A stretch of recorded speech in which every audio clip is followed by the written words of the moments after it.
For those of you I haven't met, I'm Erin Millar. I'm the co-founder and CEO of IndieGraph, and IndieGraph is a network of small and startup community news outlets that are pooling resources to accelerate their growth. You can think about us a little bit like a Shopify for local news entrepreneurs. I'm here to challenge the narrative that local news is dying.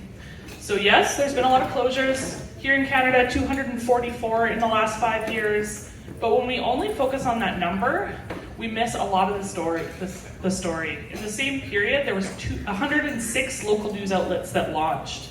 Most of those that closed were print newspapers owned by large chains. Most of those that launched were digital and independently owned by really small operators. This is not just a Canadian thing.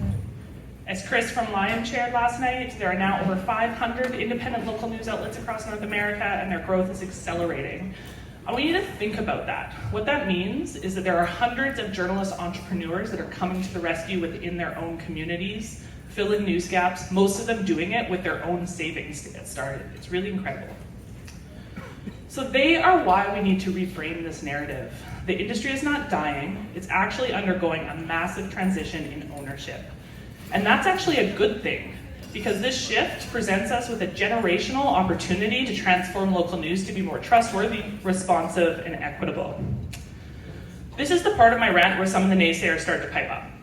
They say things like, these small scrappy outlets will never be big enough to fill the gap. Their reporting is suspect. Isn't this just activism? Can we even call these people journalists? And I would like to challenge you to pay attention to these folks because they are doing things differently, because we clearly need some news approaches right now. And I believe that they may save us all yet by showing us a way to rebuild trust both with our audiences and our neighbors. So IndieGraph launched 2 years ago with 7 initial partners. Since then, our tools have been used to launch and grow outlets in over 70 communities across North America. And I want to introduce you to some of the entrepreneurs that we work with, some of whom are in this room. Meet Matthew DeMera. Yeah. Matthew is a veteran journalist who pushed for more equitable anti-racist coverage for many years from within existing newsrooms before he realized to give the journalism that he knew his community deserved, he had to launch his own. And the same factors that are lowering the bar to entry and driving the creator economy are making it possible for journalists like Matthew to directly serve their audiences on their own terms. Now to go to Northern California, there we go, where Annalise Pierce has built Shasta Scout. And she's literally the only media outlet that is willing to investigate the outsized influence of the Bethel Church and the presence of far-right extremist groups within her local community. She's doing essential work. Audiences are responding. Mark Talkington here built the Palm Springs Post with no seed capital by directly responding to the information needs of his community. It's been just over a year since he launched, and around 10% of people who live in Palm Springs now subscribe. Also consider The Breach, also here, hello. When their superstar masthead decided to create an alternative to legacy media and asked their audience to support them, 1,400 people stepped up in the first few weeks with $180,000 in small donations to make their vision a reality. The Kansas City Defender built the largest audience of Gen Z and millennials of any publication in Missouri and Kansas. How?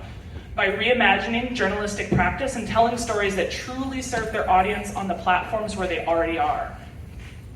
Indigenews shows us how these outlets are having an impact on the news ecosystem that is far beyond the reach of the stories that they're telling. When a First Nation uncovered the unmarked graves of residential school children near Kamloops last year, both Indigenews' audience and their reporters' families were impacted. And not only did they report the stories for their own community, but they also shared their trauma-informed reporting practices via workshops with dozens of other journalists across the country who were struggling with how to tell this story. So research tells us that people who don't have access to quality local news are less likely to vote, volunteer, run for office, even trust their neighbors. It's a form of political disenfranchisement. Local news is an essential part of the connective tissue that unites us as communities. And I don't want to pretend that I have some magic pill for how to solve division. But the most compelling responses that I have seen are very grassroots. It's about rebuilding relationships at the community level, nurturing empathy for one another, one conversation at a time. And this is the hard work that journalist entrepreneurs are doing. So I want to end by inviting the journalist entrepreneurs in this room to stand up. You're out there.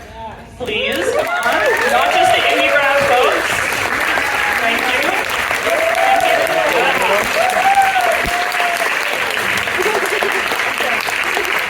These are the people in the trenches that are rebuilding community news from the ground up. They are doing it on a playing field that is largely tilted to their disadvantage. And if we want to contribute to a stronger local news ecosystem, we should first support these people, amplify them, fund them, advertise with them, create policy that supports them, partner with them, and celebrate them. So let's put our hands together for them. Thank you.